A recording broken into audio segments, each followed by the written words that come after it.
पीड़ा का अनुभव कौन करता है पता है? माँ को सबसे अधिक पीड़ा और कब होती जानते हैं? प्रसव के समय। मृत्यु के समान पीड़ा होती है प्रसव के समय। प्रसव के समय के मृत्यु के समान।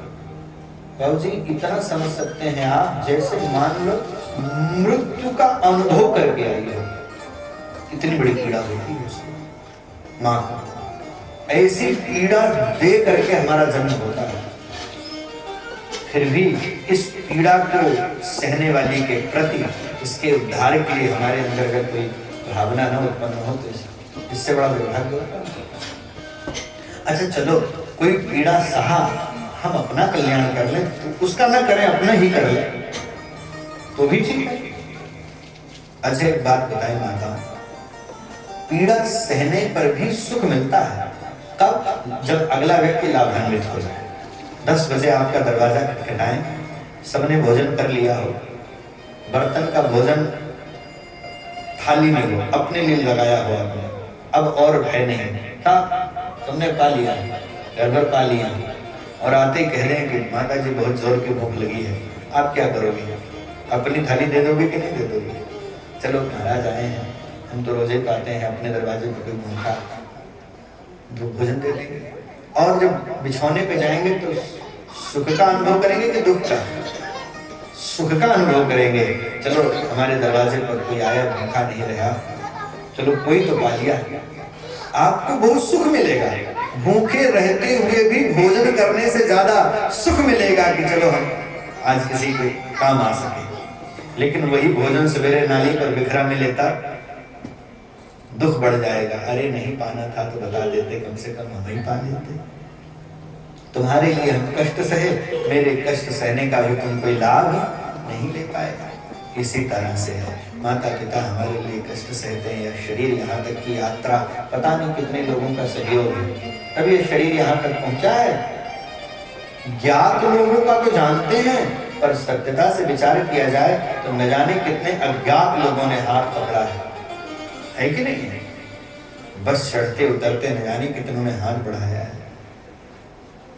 कभी लड़खड़ाए होंगे तो अनजान व्यक्ति ने हाथ पकड़ लिया होगा। कितने लोगों की एक श्रृंखला है हमारे जीवन को यहाँ तक पहुंचाने में। हम तो यात्रा करते रहते हैं, पता नहीं कितने लोग हमारा सहयोग करते हैं, कभी झोला उतारने में, कभी झोला देखने में, कभी जल लाने में। कितने लोगों का सहयोग जीवन में। ज्ञात लोगों के कल्याणार्थ, अज्ञात लोगों के कल्याणार्थ कम से कम जीवन में कुछ तो सत्कार्य करना चाहिए। तो सत्कर्म क्या है? श्रीमद् भागवत जी का श्रवण ही है। इससे हमारा भी कल्याण होगा और जिन लोगों ने हमारे लिए कष्ट सहा है, जिन्होंने हमको यह जीवन दिया है, उनका भी कल्याण होगा। तो उभय पक्ष से अगर कल्याण सिद्ध हो रहा हो तो क्यों न सुने हम? ये तो दुर्भाग्य है। जीवच्छवो निगृहीत सतपापकर्मा येन श्रुतं शुक कथा वचनं न किंचित। वह जीते जी मुर्दे के समान है जो भगवान की कथा नहीं सुनता है।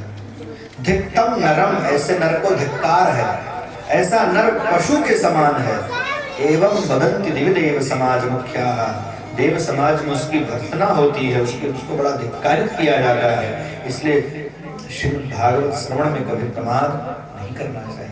अब श्रीमद् भागवत क्या है? स्वकीयं यद् भवेत् तेजः तच्च भागवते दधात्, निरोधाय प्रविष्टोऽयं श्रीमद् भागवतार्णव। भगवान साक्षात इसमें प्रवेश किए हैं। ये भगवान की शब्दमयी मूर्ति है।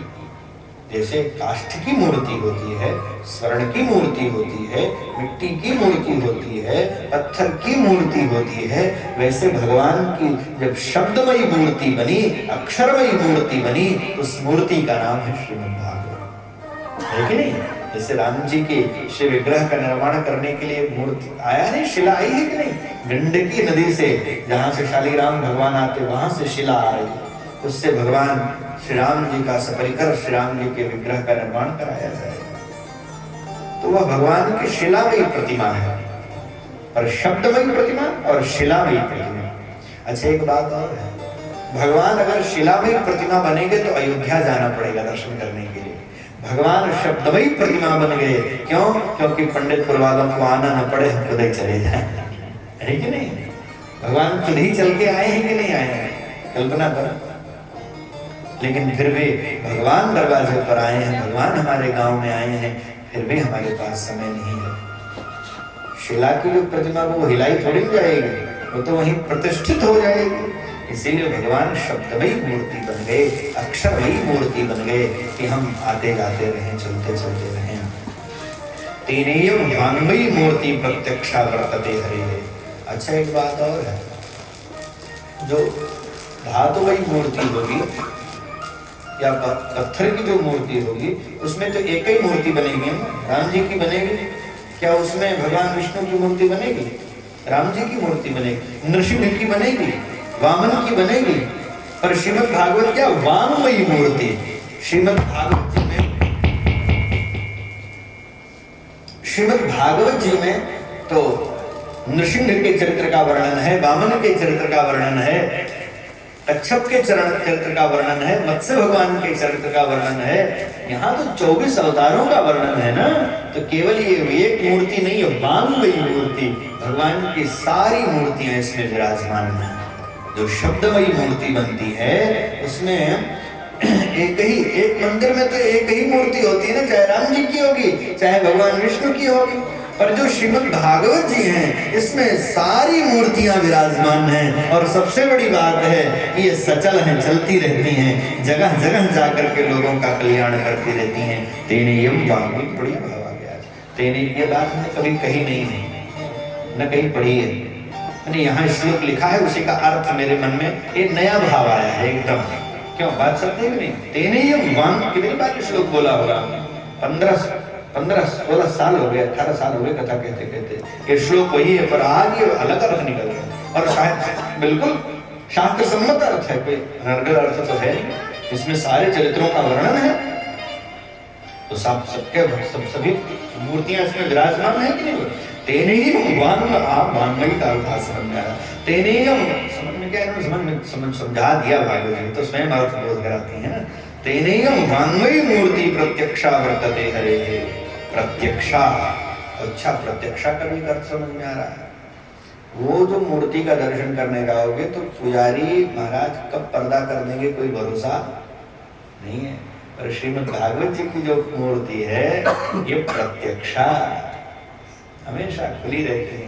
जब आ जाओ तभी दर्शन मिल जाएगा। प्रत्यक्षा वर्तते हरे, प्रत्यक्षा वर्तते हरे। सेवनात् श्रवणात् पाठात् दर्शनात् पापनाशनी। ये जो ये मूर्ति है उनको तो आप केवल दर्शन कर सकते हो, उनका केवल दर्शन कर सकते हो। और ये जो भागवत जी की मूर्ति है तो बोलती भी है ना, बोल रही नहीं वो, मेरे मुख से क्या निकल रहा है? भागवत जी ही तो निकल रही है। ये बोलने वाली मूर्ति है कि नहीं? मूर्ति है। इसको सुन भी सकते हैं, इनका सेवन भी कर सकते हैं, इनको सुन भी सकते हैं, इनका पाठ भी कर सकते हैं, इनका दर्शन भी कर सकते हैं, इनकी परिक्रमा भी कर सकते हैं। लेकिन अन्य मूर्तियों को सुन नहीं सकते हैं आप। उनको सुना सकते हैं अपनी स्तुति, उनकी बात आप नहीं सुन सकते हैं। पर धन्य है भागवत की मूर्ति, इसको आप सुन भी सकते हैं, इसका पाठ भी। सेवना श्रवणा पाठात् दर्शनात् पापनाशनी। कितनी बढ़िया बात कह रहे हैं। ये सब अर्थ पांडे जी बिल्कुल नया है आपके लिए। मेरे सब 50 कथाएं तो कम से कम YouTube पे पड़ी होंगी, 50 सुन लो पहले दिन की कथा। ये वाली लाइन आपको कहीं मिलेगी नहीं जो 10-15 मिनट 20 मिनट से बोल रहा हूँ। बिल्कुल सब नए भाव हैं। इस प्रकार से कथा हो ही रही थी। कथा कौन कर रहा है? सनकादिक महात्मा कर रहे हैं। यजमान के रूप में कौन है? अध्यक्ष के रूप में कौन है? देवर्षि नारद। कहाँ हो रही है? हरिद्वार में हो रही है। अच्छा कथा हो क्यों रही है? ज्ञान वैराग्य को स्वस्थ करने के लिए ना, भक्ति को पुष्ट करने के लिए ना कथा हो ही रही थी। तब तक भक्ति महारानी अपने पुत्रों को लेकर के आ गई। कैसी आई हैं? भक्ति सुतौ तौ तरुणौ गृहीत्वा प्रेमैकरूपा सहसा विरासे। श्री कृष्ण गोविंद हरे मुरारे नाथेति नामान्मुहुर्वदन्ति। भगवान का दिव्य नामोच्चारण करती हुई भक्ति महारानी अपने दोनों पुत्रों को लेकर के, जो अस्वस्थ थे वह स्वस्थ बन करके आ गए हैं।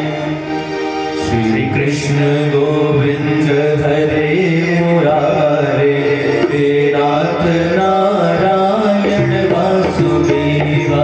श्री कृष्ण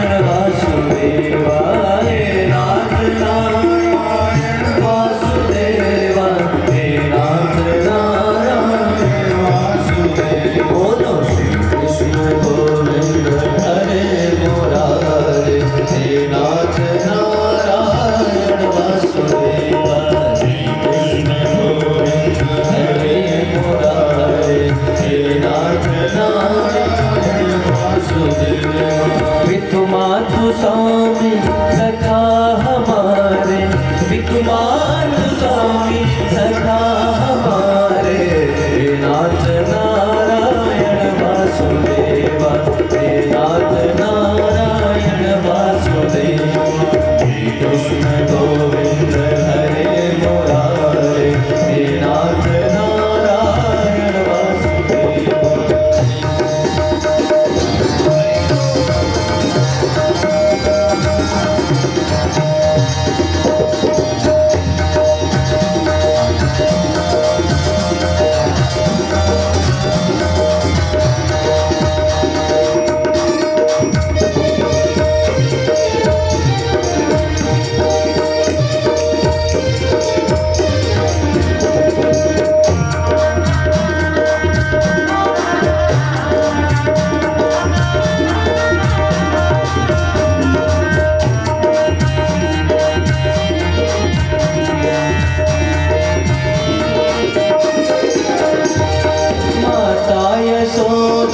हरि को जगावे, माता यशोदा हरि को जगावे, हे लाल जागो अब नैन खोलो, हे लाल जागो अब नैन खोलो, द्वारे खड़े गोप बुला रहे, द्वारे खड़े गोप बुला रहे, हे नाथ नारायण वासुदेवा, हे नाथ नारायण वासुदेव। बोलो श्री कृष्ण गोविंद हरे मुरारे, नाथ नारायण वासुदेव।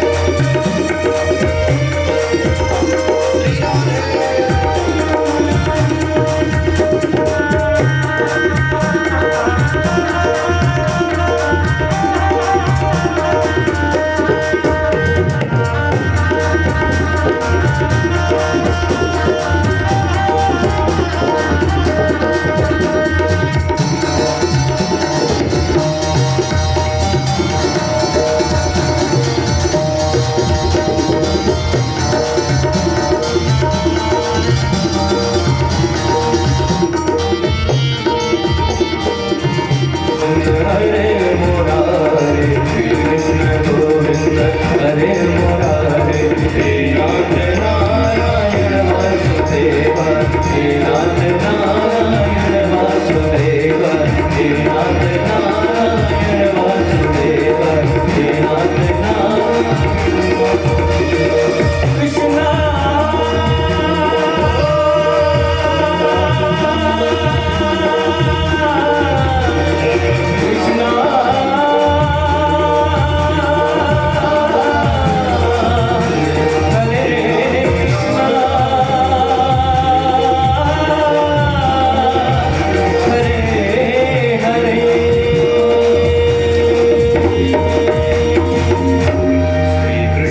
गोविंद हरे मुरारे, हे नाथ नारायण वासुदेवा।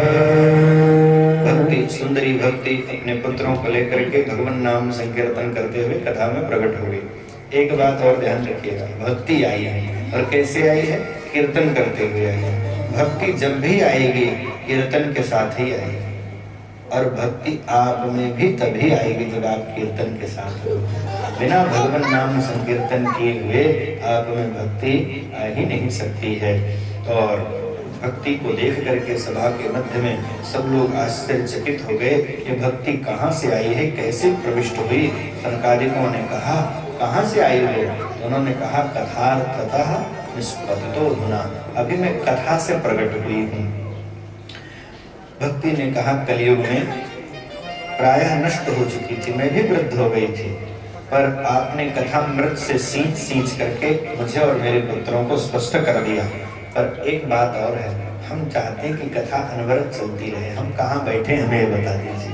ज्ञान, वैराग्य और भक्ति तीनों पूछ रहे हैं कि हम कहाँ बैठे। सनकादिकों ने स्थान दे दिया।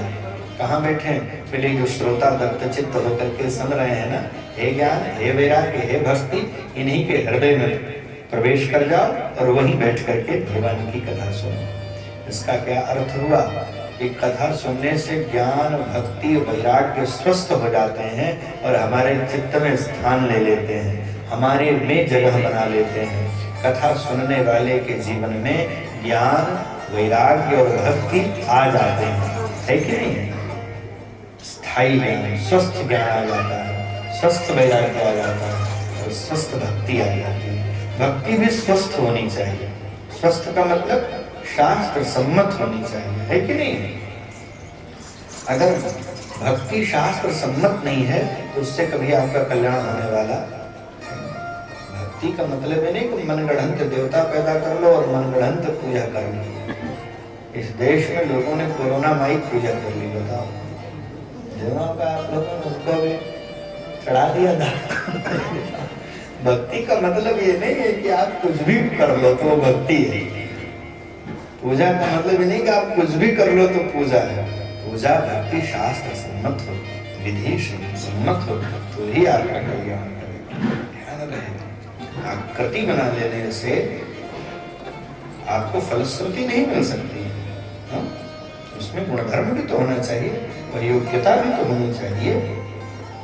इस प्रकार से भक्ति महारानी, और सब में जब भक्ति ने प्रवेश किया, जब सब भक्त हो गए तो भगवान वैकुंठ में रह ही नहीं पाए, वो भी दौड़े चले आए। बनमाली घलश्याम पीतवासा मनोहरः कांची कलाप रुचिरो लसन कुंडल मंडितः। भगवान दिव्य रूप धारण करके आ गए और सब आनंद में परिपूरित हो गए। तो ये जो कथा है ये ज्ञान वैराग्य को स्वस्थ करने वाली है और भक्ति को पुष्ट करने वाली है। ध्यान रहे, अलौकिक महिमा है। अलौकिकोयम महिमा मुनीश्वराः सप्ताह जन्योद्दिविलोकितो मया मूढ़ा शठा ये पशु पक्षिणोत्र सर्वे निष्पापतमा भवन्ति।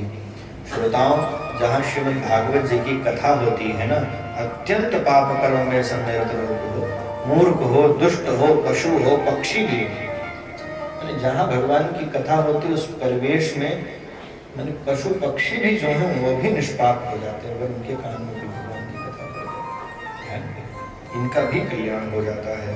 ये मानवा पाप कृतस्तु सर्वदा सदा दुराचार रता विमार्गाः क्रोधाग्नि दग्धाः कुटिलास्य कामिनः सर्वे निष्पापतमा भवन्ति सप्ताह यज्ञेन कलो पुनन्ति। मैंने अगर जो पैदा होते ही पाप में लग गया और अद्यावधि पाप कर रहा है, ऐसा पापी व्यक्ति भी और सन्मार्ग का जो परित्याग कर चुके हैं, क्रोधाग्नि में सदैव जो जलते रहते हैं, जो कुटिल हैं, कामी हैं, ऐसे लोग भी भागवत जी का अवलंबन ले तो उनका भी परम कल्याण हो जाता है। सत्येन हीना, क्या बढ़िया बात कह रहे हैं। सत्य से रहित है, जिसने जीवन में कभी सत्य बोला ही नहीं, स्वर्ण की चोरी की है, ब्रह्म हत्या की है, गुरु स्त्री गमन किया है, जो महापाप किए हैं, अगर वे भी 5 महापाप कहा गया है। महापाप जानते हैं? ब्राह्मण की हत्या करना, ब्राह्मण की हत्या करना, गाय की हत्या करना, 2 5 बड़े उग्र पाप कहे गए। पहला ब्राह्मण हत्या, गाय हत्या, सोने की चोरी करना, मदिरा पान करना, ये 4 बड़े पाप। 5वां कौन है? यानी 4 अपराध करने वालों के संगति में बैठना, ये महापाप है। आप भले 4 काम नहीं करते हैं, लेकिन जिसने किया है अथवा तो जो करते रहते हैं, अगर इनके साथ उठना बैठना है आपका, तो आप भी 5वें महापापी कहे जाएंगे। इनका परित्याग करना चाहिए, इनका सेवन नहीं करना चाहिए। ऐसे लोग भी अगर श्रीमद् भागवत जी की कथा सुने तो वे भी उन्नति, वे भी पवित्र हो जाते हैं। पंचोग्र पापाः छलछत्मकारिणः क्रूरा पिशाचा ये निर्दयास्य, क्रूर है, पिशाच है, निर्दय है, ब्रह्मस्व पुष्टा व्यभिचारकारिणः, व्यभिचारी हैं, सप्ताह यज्ञेन कलो पुनन्ते आभीरकंका यौन प्रसाद है, जैसे वहाँ कहा गया वही बात यहाँ कहा गया। ऐसे उग्र पाप करने वाले भी भगवत धाम के अधिकारी हो जाते हैं। श्रोताओं, कहीं कोई ऐसा उग्र पापी हो जिसने जीवन में पाप किया और उसका उद्धार हो गया, और कहते रहे हो किसी का हुआ भी है? हाँ हाँ, तो उसी ब्याज में उन्होंने कथा सुनाई। किसकी कथा सुनाई? धुंधकारी की। आप जरा ध्यान से सुनो। एक आत्मदेव नामक ब्राह्मण, सब बातें ध्यान पूर्वक श्रवण करेंगे तब कथा का बिल्कुल निचोड़ तक स्पर्श कर पाएंगे आप। एक ब्राह्मण जिनका नाम था आत्मदेव, उत्तम नगरी में रहते थे, अच्छी जगह रहते थे, ब्राह्मण थे। पत्नी का नाम था धुंधुली। उसमें बहुत अच्छे गुण थे, घर कार्य में बड़ी निपुण थी, लेकिन एक ही दोष, दो दोष थे। एक तो अपनी बात ऊपर रखती थी, दूसरी बात झूठ बोलती थी। हो गया, तो गुण बचे ही क्या है? कभी कभी 1000 गुण हो और एक ऐसा दोष हो जाए जो 1000 गुण पर भी, और 1000 गुण पर भी वो भारी एक ही और गुण पर्याप्त हो जाता है। जैसे कर कहा जाए क्या घोड़ा है, क्या उसकी कद है, क्या उसकी काठी है, क्या कान है, क्या आंख है, और क्या हिनहिनाता है, क्या पूंछ है उसकी, क्या कलर पाया है उसने, रंग कितना बढ़िया है। एक अवगुण है, कहे क्या, पहले एक पैर टूटा है। तो उस घोड़े की कोई कीमत है? उसकी सौंदर्यता कुछ है? उसके सारे गुण पर पानी फिर गया कि नहीं फिर गया? वैसे किसी के अंदर 1000 गुण हैं और केवल 2 दुर्गुण हो जाए, एक झूठ बोले और अपनी बात को ही ऊपर रखे। कई लोग होते हैं, उनको कुछ भी बता दो वो सीधे स्वीकार नहीं करते, हाँ नहीं कहेंगे। हाँ तो कहते नहीं, कहते सुन तो ले रहा हूं हमारे, लेकिन कुछ लोग होते हैं ना, सीधी बात हाँ कह करके एक्सेप्ट कर लिया, चलो बात जाने लगे। वो सुन तो लेंगे लेकिन आधी लाइन सुनाएंगे जरूर आपको, कुछ न कुछ बताएंगे जरूर आपकी बात पर कुछ न कुछ कैंची चला देंगे। स्वीकारोक्ति होनी चाहिए जीवन में। हम जिसकी शरणागति स्वीकार किए हैं, जिसको अपने से श्रेष्ठ मानते हैं, उसकी बातों को विचार करें। मात पिता प्रभु गुरु के वाणी बिन विचार करें शुभ जानी। उस पर न दिमाग की कैंची चलाओ, न वाणी की कैंची चलाओ, कुछ चलाओ, स्वीकार कर लो उनकी आज्ञा है, बस आपका कल्याण हो जाएगा। तो आपसे हम निवेदन करें, उनकी पत्नी में 1000 गुण थे लेकिन 2 दुर्गुण थे, उनमें कमी कोई नहीं थी, संपन्न ब्राह्मण थे, खूब प्रभावशाली व्यक्तित्व थे, पर एक कमी थी उनको कोई संतान नहीं, इससे वो दुखी रहते थे। दुर्भाग्य कुछ ज्यादा भी था, संतान नहीं थी, यह बात तो सत्य है। और कोई वृक्ष लगाते तो उसमें फल नहीं आते थे, कोई गैया पालते थे, वह भी ब्याती नहीं थी, बंध्या हो जाती थी। कबूष नभुंजते, पितर गर्भ श्वास छोड़ते थे जब वह तर्पण करते थे, तुम्हारे बाद हमें कोई जल देने वाला नहीं है। तो एक दिन उन्होंने सोचा कि अब मैं अपने को समाप्त कर लूंगा। पितर रो रहे थे और वे चिंतातुर होकर के घर से निकल पड़े और दुखी होकर के एक जंगल में बैठे थे। सहसा उनको एक महात्मा आते हुए दिखाई पड़े। महात्मा ने पूछ लिया कि विप्र देवता क्यों दुखी हो? तब उन्होंने सारा वृत्तांत बताया, महाराज हमें कोई संतान नहीं। तो महाराज ने समझाया, और हर व्यक्ति समझाएगा, कोई दुखी व्यक्ति है और अगर वो दुख है तो व्यक्ति कुछ न कुछ समझाता ही है, और अच्छा भी समझाया कि महाराज सुख दुख का कारण किसी के होने न होने से थोड़ी ना है। बेटा है तो सुख नहीं हो तो उससे भी बड़ा सुख, उससे बड़ा क्या सुख है? बोले उससे बड़ा सुख यह है कि नहीं होने से आप माया मोह के बंधनों में ज्यादा दिन तक बने रहो, स्वयं पाओ, आनंद करो, ज्यादा चिंता करने की आवश्यकता क्या है? साधु महात्मा के तो कोई बेटा बेटी नहीं होते ना, लेकिन हमसे ज्यादा खुश रहते कि नहीं खुश रहते? तो इसलिए आशा छोड़ दो, भगवान ने दिया है तो वाह वाह, नहीं दिया है तो और वाह वाह करो। अच्छा हुआ है, नहीं है, होता तो पढ़ाते लिखाते, उसकी शादी ब्याह करते, उसके नाती पोता, सबकी चिंता अंतिम तक करते रहो। चिंता व्यक्ति कितनी करता है? हम तब तक चिंता करते हैं, ये अलग बात है कि हम चिंता करते हैं, लेकिन घर वालों ने बिल्कुल चिंता छोड़ दी हमारी, ये बात सत्य है। हम चिंता किए जा रहे पर हमारी चिंता कोई कर ही नहीं रहा है, फिर भी हम चिंता कर रहे हैं। यही मनुष्य की दशा है। कोई व्यक्ति हमारी परवाह नहीं करता है, लेकिन हम सबकी परवाह करने में लगे रहते हैं। फिर भी हमको बुद्धि नहीं आती कि अपना कल्याण करें। एक घर में एक महात्मा गए तो घर वालों ने पूछा, वृद्ध थे, खाट पर लेटे थे। महात्मा ने पूछा, भैया कैसे हैं, ठीक हैं? हाँ। बोले कोई इच्छा कामना? कि बस महाराज नातिन का ब्याह और देख लें। फिर कोई इच्छा नहीं, नातिन का ब्याह और देख लें। फिर वो महात्मा घर वालों से मिले, तुम्हारी क्या इच्छा है? बोले बूढ़े हो गए, मरे तो नातिन का ब्याह करें, बीचे में चले जाएंगे। बड़ी विडंबना है, एक नातिन का ब्याह देख करके मरना चाहता, घर वाले बताइए मरे तो ब्याह करना। ये विडंबना है संसार की, आसक्ति इतनी प्रबल है। कहने का अभिप्राय यह है कि संसार जो है उसको समझना बड़ा कठिन काम है, इसलिए बात शास्त्र की मानो, शास्त्र अनुभव के साथ लिखे हुए हैं। है तो वाह वाह, नहीं हो तो उससे ज्यादा वाह वाह करो, रोने की आवश्यकता नहीं है। श्रोताओं समझाया, उन्होंने कहा महाराज खुद तो बाबा हो, आपको क्या पता है कि गृहस्थ आश्रम का क्या आनंद है। अरे बच्चे हैं तो कहीं से जाओ तो बाबूजी बाबूजी कह करके दौड़ पड़ते हैं, घर का एक अलग आनंद होता है, घर रमणीय बना रहता है, गृहस्थ सरसों के उससे सरस जीवन और क्या हो सकता है। बात सत्य है, जिसको जहाँ स्वाद आता रहता है उसको वहीं स्वाद आता है, उसको अलग जगह, जैसे गुबड़ौला है ना, उसको गोबर में ही स्वाद आएगा, उसको काजू कतली कभी अच्छी नहीं लग सकती है, ये प्रवृत्ति है।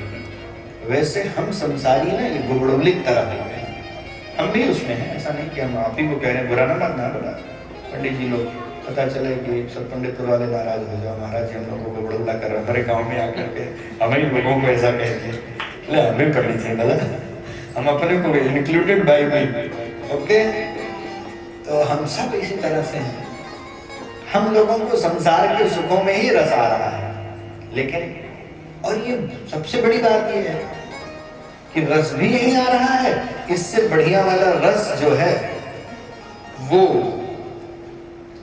कोई बता रहा है तो मानने को तैयार भी नहीं है। गोबर से भी ज्यादा कितना रस काजू कतली में है, लेकिन मानने को तैयार नहीं हो रहे हैं। रसगुल्ले में भी रस है, मानने को तैयार नहीं है। अच्छा समस्या ये है कि अगर कोई छुड़ाना चाहे तो उसको भला बुरा कह देते हैं, अगर निकाल करके अलग करे तो भी समस्या है। इस प्रकार से हम लोग हो गए हैं। तो समझाया, लेकिन बात समझ में उनके आई नहीं। उन्होंने कहा महाराज हमें जो चाहिए वही दे सको तो दो, बाकी उपदेश तो बिल्कुल मत दो। तो क्या चाहते हो? बोले हमें संतान हो जाए। तो उनके भालाक्षरों को पढ़ लिया, सप्त जन्मा वरित पुत्रो नहीं बचने। महाराज बुरा मत मानना, इस जन्म में तो है नहीं, अगले 7 जन्मों तक और भी नहीं दिखेगा। हाँ, आप हमसे संवेदना चाहते हैं कि सत्य चाहते हैं, आश्वासन चाहते हैं कि सत्यता चाहते हैं। तो सत्यता यह है, और बाकी हम संवेदना व्यक्त करने वाले व्यक्ति नहीं है, जो सत्य है वो कह देने वाले व्यक्ति हैं। उन्होंने कहा महाराज कुछ ऐसा करो कि हो जाए। बहुत समझाया पर माने नहीं। महात्मा ने सोचा इसका कल्याण तो करना ही है, क्योंकि अब मेरी शरण में आए हैं। उनके भाग्य में तो कोई संतान थी नहीं। उन्होंने फल दिया, मंत्र पढ़ा और कहा ले जाओ अपनी पत्नी को देना, इससे संतान उत्पन्न हो जाएगी। अब एक जगह मैंने यह बात कही, तो उन्होंने कहा महाराज ये बात तो फंस रही है, क्योंकि जब भाग्य में था नहीं तो पैदा कैसे हो गए? उनके भालाक्षरों में लिखा था उनमें कोई उनको कोई संतान है नहीं है, तो संतान हो कैसे गई? फल देने से कैसे हो जाएगी? सत्यता यह है श्रोताओं, महात्मा ने जो फल दिया तो महात्मा ने फल और आत्मदेव लेकर के चले गए, लेकिन थोड़ी देर बाद महात्मा ने अपने प्राण छोड़ दिए। वे महात्मा ही पुत्र बन करके आ रहे हैं उनका कल्याण करने के लिए। बड़ी गंभीर बात है। मानो महात्मा ने कहा तुमने संत शरणागति स्वीकार कर ली है, मानो इस शरीर से तुम नहीं समझ रहे हो, क्योंकि तुम मुझको और मान रहे हो, गैर मान रहे हो। मैं तुम्हारा बेटा बन करके आऊंगा, बेटे की तो बात मानोगे तब मैं समझाऊंगा, तब तो तुम्हारी आंख खुलेगी।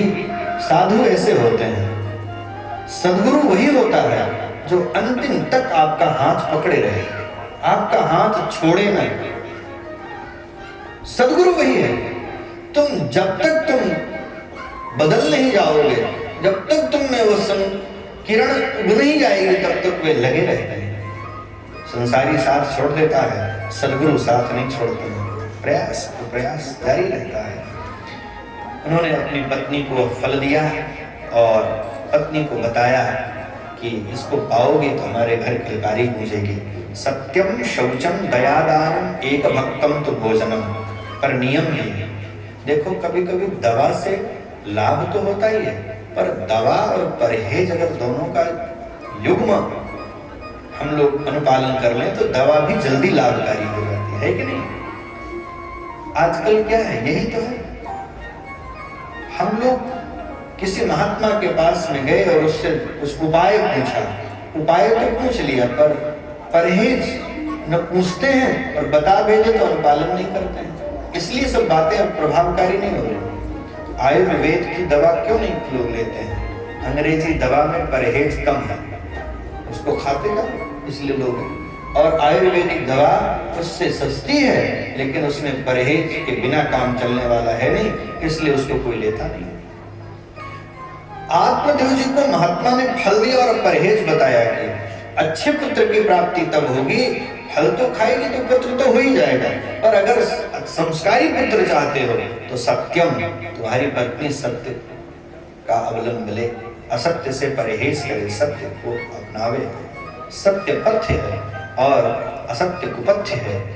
शौचम, पवित्रता से रहे, दयापूर्वक रहे, दान भावना से रहे, एक भक्तम तो भोजनम, एक समय भोजन करे, वर्षावधि स्त्रिया कार्य तेति पुत्रोति निर्मला, एक वर्ष अगर तुम्हारी पत्नी इस नियम से रहेगी तो तुम्हारा निर्मल पुत्र की प्राप्ति, तुम्हें निर्मल पुत्र की प्राप्ति होगी। आत्मदेव जी ने अपनी पत्नी को फल दिया, फल देकर के अपने सेवा कार्यों में लग गए। पत्नी फल लेकर के विचार कर रही है। मेरी प्रार्थना है, इस प्रसंग को जब मैं आपसे कह रहा हूं तो मेरे मन में विचार उठ रहा है। जीवन में कोई अगर प्रसाद मिले, फल मिले या सद्विचार मिले तो उसको लेने के बाद, लेने से पहले विचार करना, पर ले लेने के बाद विचार मत करना, उसको फिर पाल लेना, नहीं तो फिर विलंब हो जाएगा और आप एक महनीय उपलब्धि से दूर हो जाएंगे। प्रसाद लेने से पहले विचार करो, पर ले लो तो विचार नहीं करना, फिर पा लेना चाहिए, नहीं तो अपराध होता है। धुंधली ने फल तो ले लिया लेकिन लेकर के विचार कर रही है कि पाऊं कि न पाऊं, फिर अपने मन को पूछती है अगर पालेगी तो क्या होगा? फल भक्षेण गर्भस्यात्, फल पालोगी तो सगर्भा हो जाओगी, और सगर्भा हो जाओगी तो क्या होगा? गर्भेण उदरवृद्धिता, अगर सगर्भा हो जाओगी तो शरीर भारी हो जाएगा, और गांव में कहीं आग लग गई तब सब भग जाएंगे तो भग नहीं पाएगी। कैसा कैसा प्रश्न है। और मान लो गांव में आग लगनी जरूरी थोड़ी ना है, गांव में आग न लगे तो प्रसव जन्य पीड़ा, कहीं मर गई तब, चलो प्रसव भी तूने कर दिया तो लालन पालन में दुख, और फिर नंदे आएंगे उनको तो बधाइयां भी देनी पड़ेगी, यहां लिखा है। और मैं कुछ अपना धन खर्च नहीं करना चाहती। तमाम ऐसे कुत्सित भावों से भर गई। तब तक उसकी बहन आ गई, उसने कहा किस मंथन में बैठी हो? वृत्तांत बताया। उसने कहा ये यूं ही है, अगर तुझे बेटा चाहिए तो सीधा उपाय में बता रहे, मुझे 9 हो चुके हैं, 10वां मेरे पेट में है, मेरा पति है धन का लोभी, तू तो नाटक करना शुरू कर सगर्भा होने का, थोड़ा धन देना, मैं अपना पुत्र तुझे दे दूंगी और तू जगत ढिढोरा पीट देना, मैं मां बन गई। ये सीधा तरीका है पुत्र प्राप्त करने का, संतान प्राप्त करने का। फल क्या करे? जी ने दिया है, महात्मा का आशीर्वाद है। पहले गैया भी तो वर्षों से नहीं प्यार रही, दे दो, देखा जाए, परीक्षा भी हो जाएगी। दोनों ने मिलकर के अनुबंध कर लिया, फल दे दिया गैया को, स्वयं सगर्भा होने का अभिनय। कालखंड बीता, बहन को संतान हुई, पुत्र हुआ, उसने ला करके दिया धुंधली को, और धुंधली ने यह जग जाहिर कर दिया कि मैं मां बन गई। आत्मदेव बड़े प्रसन्न हुए। कुछ दिन बाद उस गैया ने भी एक बालक को जन्म दिया। अद्भुत लीला। संपूर्ण शरीर मानव के बालक की तरह है, पर गाय के गर्भ में रहे थे तो कुछ लक्षण तो आएंगे ही आएंगे। तो कान गाय के समान हो गए, कान गाय के समान, इसलिए आत्मदेव बड़े प्रसन्न। अब तो गो मां के चरणों से भी मुझे पुत्र रत्न की प्राप्ति हो रही है, तो गो गाय के समान करने वाले थे, इसलिए उनका नाम गोकर्ण रख दिया। दूसरे बेटे का नामकरण करने आए, जो कहने को तो धुंधली का है नहीं, वो तो उसकी बहन का है, तो क्या इसका नाम मैं रख दूं? देव लगाने की परंपरा है, आत्मदेव, भूदेव, ब्रह्मदेव रख देता हूं। उसने कहा नहीं, इसका नाम मैं रखूंगी, मेरा बेटा है। तो क्या रखूंगी इसका नाम? बोले मेरा नाम धुंधली, तो इसका नाम धुंधुकारी, धुंधुकारी। ठीक है, क्या नाम है? धुंधुकारी। जानते हैं नहीं धुंधुकारी? सब जानते हैं। गोकर्ण जी को भले कोई नहीं जाने, धुंधुकारी को ऐसा कोई जानते, ऐसा कोई है ही नहीं जो नहीं जाने। सब परिचित हैं उससे, खास व्यक्ति से जरूर परिचित हो। ये धुंधकारी है। अब धीरे धीरे दोनों भाई बड़े होने लगे। गोकर्णस्तु महान पंडितः धुंधकारी महाखलः। गोकर्ण जी पंडित हुए और धुंधकारी महाखलः, महादुष्ट हुए। ये पंडित शब्द जो है ना, आजकल ब्राह्मणों के लिए प्रयोग किया जाता है। किसके लिए प्रयोग किया जाता है? पंडित पुर का मतलब लोग सोचते होंगे कि ब्राह्मणों का पुर है। पंडित शब्द ब्राह्मणों के साथ लग गया है, बात सत्य है, लेकिन पंडित शब्द का अर्थ केवल ब्राह्मण होता है ऐसा नहीं। वर्तमान में वो ब्राह्मण से जोड़ा जाता है, लेकिन पंडा धातु है जिससे पंडित शब्द बना है। सद असद का ज्ञान जिसको हो उसी को पंडा कहते हैं, उसी को पंडा बुद्धि कहते हैं। ऐसी पंडा बुद्धि को जो धारण करे उसी को पंडित कहते हैं। क्या सत्य है क्या असत्य है, तो कभी इस गांव के लोग, ये सभी लोग जानते रहे होंगे कि क्या सत्य है क्या असत्य है, क्या तत्व है। इसके नाम पर इसका नाम पंडित पड़ा हुआ है। किसी पंडित विशेष के नाते नहीं उसको पंडित। ब्राह्मण अलग है, पंडित बहुत लोग हो सकते हैं। ये अलग है कि योग धर्म में शब्द भी किसके लिए क्या प्रयोग होते हैं। जैसे रामचरितमानस में हरिजन जान प्रीति अति गाढ़ी, हरिजन शब्द का जो वहां अर्थ है और वर्तमान में जो हरिजन शब्द का अर्थ प्रयोग किया जा रहा है, कितना अंतर है? अब तो किसी अगर ब्राह्मण क्षत्रिय को हरिजन कह दो तो नाराज हो जाएगा, और वहां हरिजन जान प्रीति अति गाढ़ी, वहां इसके लिए हरिजन शब्द का प्रयोग किया। तो शब्द भी कब किसके साथ जुड़ जाए, किसके साथ उनका अनुबंध हो जाए, कौन सा शब्द किसके साथ चिपक जाए वाली बात है। वैसे पंडित शब्द का अर्थ है जो बड़ा परम विद्वान हो, ज्ञान विज्ञान संपन्न हो। तो पंडित हुए धुंधकारी महाराज, वो गोकर्ण जी महाराज बड़े विद्वान हुए। गोकर्ण विद्वान हुए और धुंधकारी खल हुआ। खल माने दुष्ट। एक महात्मा में खल के अपने तरीके से, अपनी भंगिमा से व्याख्या करते हैं। यद्यपि शास्त्र सम्मत व्याख्या नहीं है, तो कहते हैं खा माने खाए, ला माने लड़े, उसी का नाम खाए और लड़े, उसी को क्या कहते हैं? खल। तो कहते हैं विशेष रूप से जिसका खाए उसी से लड़े वो एक नंबर के खल होते हैं। जिसका खाए उसी से लड़े, ऐसा खल हो गया। यही करेगा आगे, देखिएगा आप। गोकर्णस्तु महान पंडिता धुंधकारी महाखलः। और एक दिन अपने पिता से पैसा मांगा। बहुत पाप करता है, चोरी व्यभिचार मदिरा पान सब करता है। एक दिन अपने पिता से पैसा मांगा, पिता ने मना किया तो मारा है, रक्तस्राव हो रहा है, गिरे हैं, रो रहे हैं। स्थिति देखिए संसार की। वही वो आत्मदेव हैं, जब बेटा नहीं था तब भी रो रहे थे, वही आत्मदेव हैं जब बेटा है तब भी रो रहे हैं। एक बात तो, एक कॉन्सेप्ट बिल्कुल क्लियर कर लीजिए, सुख दुख किसी के देने से, किसी के रहने से हमें मिलने वाला है। सुख दुख अपनी निज की कमाई है। क्या है? अपनी कमाई है, व्यक्तिगत हमारी संपदा है, व्यक्तिगत संपदा है।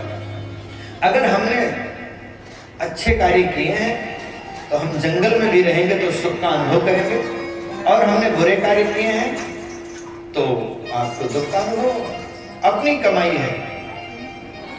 जरूरी नहीं है कि आप 1000 लोगों के बीच में हैं तो सुरक्षित हैं।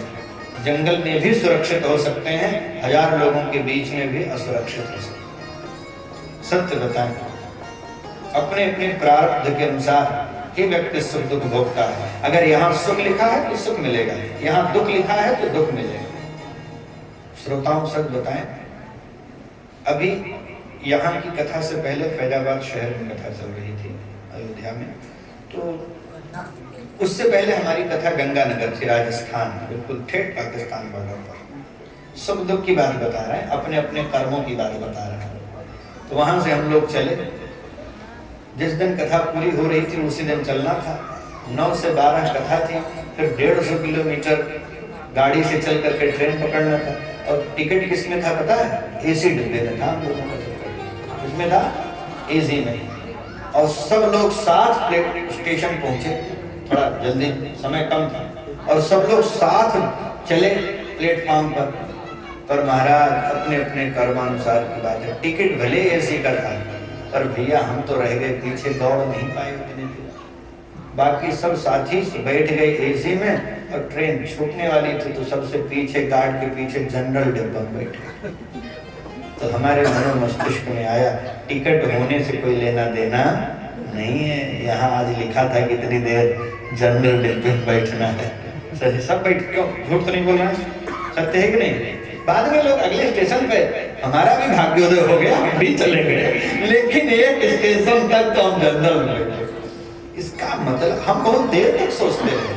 हमने कहा केवल टिकट ले लेने से कुछ नहीं होता है, अगर प्रारब्ध में नहीं होगा, सत्कर्म नहीं होंगे तो टिकट अपनी जगह है और बैठे आप जनरल में हो। इसका मतलब यही है, ये हंसने वाली बात नहीं, ये गहराई से चिंतन करने वाली बात है। सुख दुख हमारे कर्मों का फल है, किसी के रहने किसी के न रहने से कोई लेना देना नहीं। आत्मदेव जी का जीवन तो चरित्र यही कह रहा है। कोई तब भी रो रहे थे जब बेटा नहीं था, तब भी रो रहे जब बेटा है। धन लेके चला गया, गोकर्ण जी आए, उन्होंने अपने पिता के पर पानी का छींटा दिया, खून पोंछा, अपने सिर में उनका सिर अपने गोद में रखा और अपने पिता को समझाया है।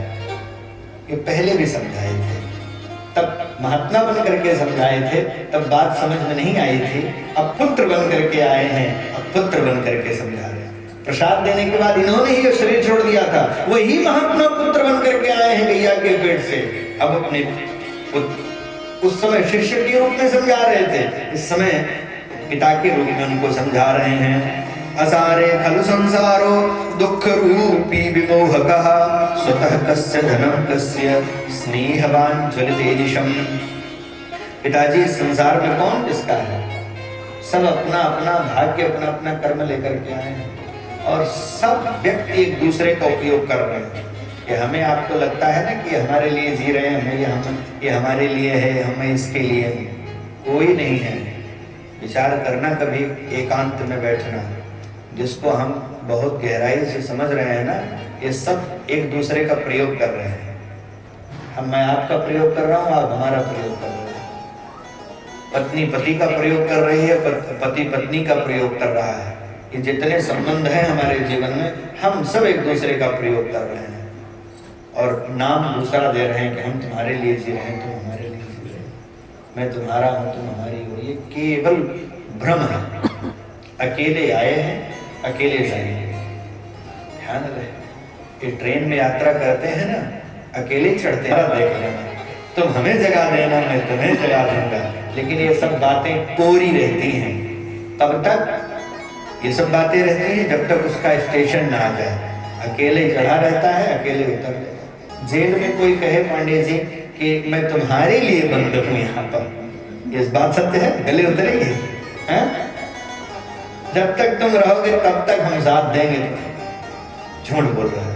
अगर उसका आ गया, वकील ने वो क्या कहते हैं उसका, बेल करा, बेल बेल है, बेल बेल है, बेल है कि बेल है? हम तो बेल जानते हैं ठंडी में, अंग्रेजी वाले बेल बेल क्या बोलते, बैल है। तो भक्त वत्सल भगवान की, अगर उसको छुड़ाने के लिए जज साहब से आदेश लेकर के आ जाए, आज्ञा पारित हो जाए कि इसकी छुट्टी हो गई, तो रुकेगा एक मिनट कि सब बेचारे बंद हैं, हम कैसे चले जाएं? कोई रुकेगा? सब अपने हिस्से की स्वतंत्रता चाहते हैं। वैसे हमारे लिए भी जब ईश्वर की अनुज्ञा हो जाएगी तो यहाँ हम सबको छोड़ करके परम स्वतंत्रता का अनुभव करने के चल देंगे। पूरा झूठ, इससे बड़ा तो झूठ कोई है ही नहीं कि हम तुम्हारे लिए। देख लिया संसार हमने, देख लिया संसार हमने, देख लिया सब मतलब के यार हमने, देख लिया सब मतलब के यार हमने, देख लिया संसार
जिस पर विश्वास किया है, जिस पर विश्वास किया है, जिसका विश्वास किया है, जिसका विश्वास किया है, उसने हमें निराश किया है, उसने हमें निराश किया है।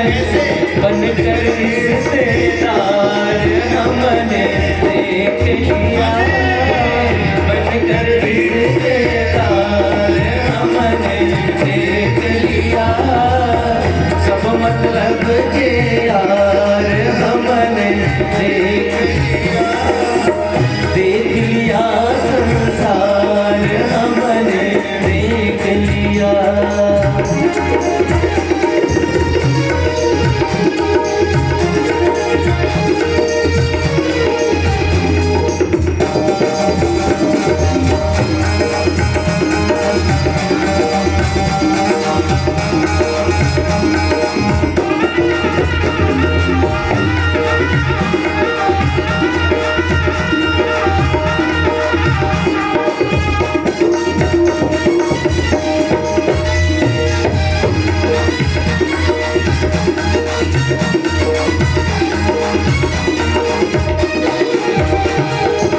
प्रतिभा का कुछ मोल नहीं है, प्रतिभा का कुछ मोल नहीं है, सफल सिद्ध अनमोल वही है, सफल सिद्ध अनमोल वही है, जिसका प्रबल प्रचार हमने देख लिया, जिसका प्रबल प्रचार हमने देख लिया, देख लिया संसार हमने देख लिया, देख लिया संसार हमने देख लिया। यहाँ सब मतलब के यार हमने देख लिया, देख लिया संसार हमने देख लिया, देख लिया संसार हमने देख लिया, देख लिया संसार हमने देख लिया, देख लिया संसार हमने देख लिया, आज देख लिया संसार हमने देख लिया, सब मतलब के यार हमने देख लिया। करना मैं 7:30 बजे। एक एक लाइन कितनी जीवन में उतारने वाली है। तन निरोग धन जेब में जब तक, मन से सेवा करेगा तब तक, मानेगा परिवार हमने देख लिया, देख लिया संसार हमने देख लिया। इसलिए पिताजी यहाँ सब एक दूसरे का प्रयोग करने में लगे हैं, इसलिए सावधान हो जाओ। अजय एक बात और है, मृत्यु सत्य है कि नहीं है, और सत्य आप भुलाए कि हमारे जेबी में हमको सत्य का अनुभव कराती है। चाहे जितने लोग हमारे साथ हैं, लेकिन मृत्यु अकेला करके ही ले जाएगी हमें। जब हम जाएंगे, देखिए कैमरा वाले भैया, ये बीच में बातचीत आप मत करनी, गड़बड़ा जाएगा। फिर या तो आपको सुने या तो हमें सुने। हमको सुनने के लिए बहुत पैसा खर्च किया है लोगों ने। बोलो भक्तवत्सल भगवान की। और आपसे हम हैं भी नहीं, हमसे आप हो, इसलिए आप ही कुछ हमें सुनना पड़ेगा। तो यही बात सत्य कहें आपसे, तो देहे स्थिमां सुरधरे विमतिं त्यजत्वं जाया सदा सुसुरां तां विमुञ्च पश्यानिदं जगरिदं क्षणभंगुनिष्ठ वैराग्यराग रसिको भवभक्तिनिष्ठ। अब श्लोक लगेगा। इसलिए पिताजी यह संसार बिल्कुल अकेला है, अकेले आ गए हैं। अकेले का मतलब क्या समझ रहे हैं? अकेले से आप क्या आते हैं कि मैं अकेला हूँ? वस्तुतः सत्य यह है कि इतने अकेले हो जाएंगे कि यह शरीर भी अपनी नहीं रह जाएगी, है कि नहीं? ये शरीर भी यहीं रह जाती है कि नहीं रह जाती है? इससे ज्यादा अकेला और क्या हो सकता है? जिसको बिल्कुल खास समझ रहे हैं, जो क्षण क्षण हमारे साथ रहा, हम अस्तित्व में आए तभी हमारे साथ लग गया था, लेकिन जब जाएंगे तो ये शरीर भी यहीं रह जाएगा। यही अकेला की परिभाषा है। इसलिए इसके प्रति भी आसक्त मत हो। यानी जो साथी हैं उनके प्रति तो निरासक्त होना ही होना है। यह शरीर भी अपना साथी नहीं है, यह मान करके इसके प्रति भी बहुत आसक्ति रखने की आवश्यकता। देहेस्थि मानुषरुधिरे विमतिं त्यजत्वं जाया सुता दिशु मम सदा ममतां विमुञ्च पश्यारिवम्। ये शरीर, इसके प्रति आसक्ति रखे भी तो क्यों करें? ये शरीर क्या है? ईमानदारी से पूछा जाए तो अस्तिस्तंभम स्नायुबद्धम मांस शोणित लेपितम चर्मावनद्धम दुर्गंधम पात्रम मुक्तोईशो। पांडे जी, गहराई से विचार किया जाए तो हमारा आपका शरीर मल मूत्र से भरा एक डब्बा है, बस, इसके अलावा कुछ नहीं। ये तो भगवान ने ऊपर से पीओपी अच्छी कर रखी है कि देखने में अच्छी लगती है, अंदर से बहुत गंदी है। और जब ऊपर से पीओपी हट जाए कोई बगल बैठेगा? हाँ, ईमानदारी से बताइए। गले लगाने के लिए जो आतुर हैं वे बैठेंगे, वही हमसे दूर कहते हैं भैया थोड़ा सावधान हो जाओ, आजकल आंख में दुर्गंध आ रही है, मुझे इस पे पीप बढ़ गया है, मांस दिख रहे हैं आपके, कोई गले लगाना नहीं चाहता। ये शरीर इसी तरह से अस्तित्व है, इसको समझना चाहिए। इसलिए संसार सागर को क्षण भंगुर समझ करके अपने कल्याणार्थ भगवान का भजन करना चाहिए। तो वैराग्य रस का रसिक होना चाहिए। धर्मम भजस सत्यम त्यज लोक धर्मान। धर्म का अवलंब स्वीकार करो, लोक धर्म छोड़ो। लोक धर्म का निर्वाह करते करते तो ये दशा को प्राप्त होगे। जब तक लोक धर्म छोड़ोगे नहीं तब तक परम धर्म का अवलंब मिलेगा नहीं। बात सत्य। पहली श्रेणी का नाम है लोक धर्म, दूसरी श्रेणी का नाम है परम धर्म। पहली सीढ़ी न छोड़ी जाए तो दूसरी सीढ़ी पर चढ़ सकते हैं। हम लोग व्यवहार निभाते निभाते निभाते निभाते ये दशा को प्राप्त हो जाते हैं कि हम परम धर्म को प्राप्त ही नहीं कर पाते। केवल संसार के धर्म को करने के लिए हम आए हैं। हमारा शरीर केवल लोकम व्यवहार के लिए बना है। क्या ये जीवन की यात्रा हमारी इसीलिए शुरू हुई थी कि हम यही व्यवहार निभाने हैं? हम विद्यालय जाएं और केवल सारे काम करें, प्रार्थना में भी खड़े हो जाएं, गुरु जी को प्रणाम भी करें, टाइम टाइम से कक्षा भी स्वीकार करें, सब व्यवहार में है, लेकिन अगर मूल उद्देश्य विद्यार्जन है वह करें ना, तो क्या हमारी सारी यात्रा निरर्थक मानी जाएगी कि नहीं मानी जाएगी? वैसे ही हम सब कुछ कर रहे हैं पर मूल लक्ष्य है वह है विद्यालय जाने का लक्ष्य ये नहीं है कि दोपहर का लंच ले जाए, टिफिन खाने नहीं गए हैं, वहाँ खेलने नहीं गए हैं, केवल प्रार्थना में खड़े होने नहीं गए हैं, केवल रजिस्टर में अपना नाम लिखाने नहीं गए हैं, केवल वजीफा लेने नहीं गए हैं। मूल उद्देश्य विद्या है। अगर वह नहीं मिल रहा है तो यह सब निरर्थक है, अगर वह मिल रहा है तो यह सब भी सार्थक ही है, कोई दिक्कत नहीं। लेकिन हम लोग लक्ष्य विहीन होकर के जीवन निर्वाह कर रहे हैं। यह बात सोचने वाली है, यह बात समझने वाली है, और उससे ज्यादा होने वाली बात है कि हम आप दोनों कह लेते हैं, सुन लेते हैं, अनुपालन किसी के जीवन में नहीं। कथा को भी लोगों ने एक खाना पूर्ति समझ लिया है। बस कथा सुनते तो हैं पर रोना इस बात का है कि उस पर चलेंगे कब? रास्ता तो पूछ लिया, जान भी लिया, नोट भी कर लिया, पर चलोगे कब भाई? निकलोगे कब? रास्ता पूछने से, रास्ता जान लेने से, रास्ता समझ लेने से, रास्ता सुन लेने से लक्ष्य तो नहीं हासिल हो सकता है। उसके लिए तो आपको अपने को गतिमान करना पड़ेगा, चरई लेगी कह करके चल पड़ना पड़ेगा। वैसे इन कथाओं को सुनने के बाद चलने का प्रयास होना चाहिए। जितनी कथाएं वर्तमान में हो रही, शायद आप सबके युवावस्था में उतनी कथाएं न होती रही। वर्तमान में आप यहाँ से सुहावल तक चले जाइए तो 5-6 तो बैनर तो दिखाइए पड़ जाएंगे। संगीतमयी कथा, फलाने पंडित, फलाने कन्या, विदुषी, तमाम लोग बैठे हैं, बांचा जा रहा है, सुना जा रहा है, रास्ता ही पूछा जा रहा है, रास्ता बताया भी जा रहा है, लेकिन न बताने वाला निकलने को तैयार है, न सुनने वाला।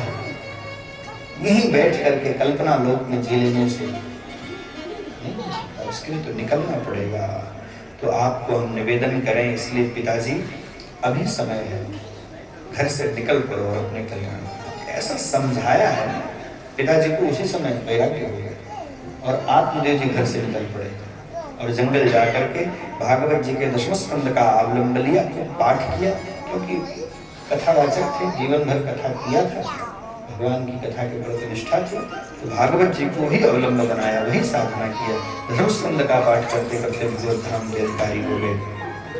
एवं सतोक्ति वशतोपि गृहं विहाय यातो वनं स्थिर मति गत 6 वर्ष, वहां जंगल में जाकर के भगवत धाम को चले गए। युक्तो हरे रवींद्रम परिचर्यासौ श्री कृष्णमापनियतम दशमस्य पाठा। एक दिन फिर भाई ने देखा गोकर्ण जी ने कि धुंधकारी का रहना ठीक नहीं है, आचार विचार ठीक है, तीर्थ यात्रा करने चले गए। अब घर में कौन बचा? धुंधली और धुंधकारी। एक दिन धुंधकारी ने अपनी माँ से पैसे मांगे, उसने मना किया, तो उसने कहा था कि आज मारूंगा, तो डर के मारे स्वयं कूद करके कुएं में कूद करके प्राण दे दिया। अब घर में कौन बचा? केवल धुंधकारी बचा, स्वतंत्र हो गया, अति स्वतंत्र, कोई बोलने वाला नहीं। पिता ने साथ छोड़ दिया, माँ कुएं में, पिताजी जंगल में प्राण छोड़ दिए, माँ ने कुएं में, भाई है तो तीर्थयात्री बन गया, तो घर छोड़ के चले गए, निवृत्ति परायण हो गए, निवृत्त हो गए घर से, अब घर में स्वतंत्र हो गए।